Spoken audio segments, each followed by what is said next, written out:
Operation Sindoor పూర్తయిన దగ్గర నుంచి అంతర్జాతీయ మీడియా భారత్ పై విషం కక్కుతూనే ఉంది. రఫేల్ కూలిపోయైన అబద్ధపు వార్తలను పతాక శీర్షికలో ప్రచురిస్తూ వస్తోంది.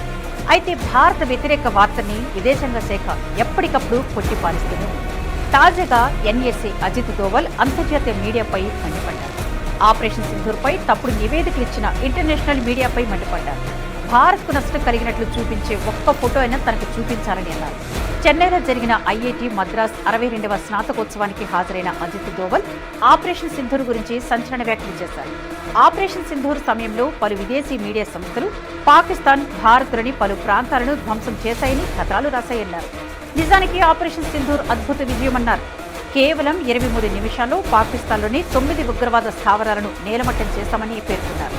ఆపరేషన్ సింధూర్ పట్ల గర్విస్తున్నామని, మరి దాడి చేయాలని నిర్ణయించుకున్న 9 లక్ష్యాలు తప్ప మరెక్కడ దాడి చేయలేదని తెలిపారు. బ్రహ్మోస్, రాడార్ లాంటి స్వదేశీ ఆయుధాలతో అత్యంత ఖచ్చితత్వంతో దాడులు నిర్వహించామని తెలిపారు.